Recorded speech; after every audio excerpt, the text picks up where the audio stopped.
सेवा नमस्कार, म चाहिँ ओमकार कोइराला र म चाहिँ 12 कक्षाको विद्यार्थी र मैले चाहिँ यो प्रश्न उठाएको छु जुन चाहिँ 20 दिनदेखि लगातार नेपाल शिक्षा ऐन जारी गर्नको लागि आन्दोलन चलिरहेको छ र अहिले हाल फिलहालमा 2-4 दिनदेखि झापामा पनि आन्दोलन सुरु भएको अवस्था रहेको छ।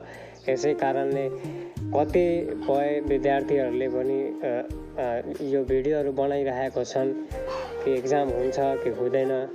पहिला 11 गतेको तोकिएको थियो एक्जाम हुन्छ भनेर, त्यहाँदेखि आन्दोलनको कारणले सारिएर अहिले 21 गतेको बनाएको छ।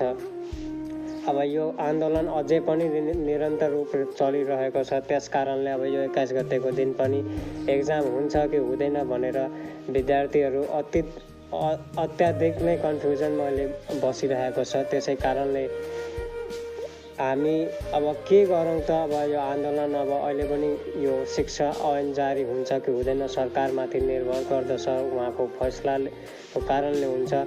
त्यसै गरी यो अब यदि यो एक्जाम भएन भने 5.5 लाख स्टुडेन्टको भविष्य खराब हुनेछ। त्यसै कारणले साथीहरू प्लिज यो भिडियोलाई सेयर गरिदिनु होला र यदि एक्जाम भएन भने जति पनि स्टुडेन्टहरू हुनुहुन्छ, विद्यार्थी भाइ बहिनीहरू हुनुहुन्छ, सबैजना नेपालमा अहिले आन्दोलनको लागि अग्रसर हुनुहुन्छ। धेरै धेरै धन्यवाद। मैले यो भिडियो बनाउनुको कारण यो थियो कि प्लिज जति छिटो हुन सक्छ यो शिक्षा ऐन चाहिँ जारी गरिदिनु होला, सरकारसँग माग गर्दैछु। नत्र यस्तै चलिरह्यो भने नेपालमा पनि तेस्रो विश्व युद्ध हुनमा धेरै बेर लाग्दैन। हवस् त, धन्यवाद साथीहरू।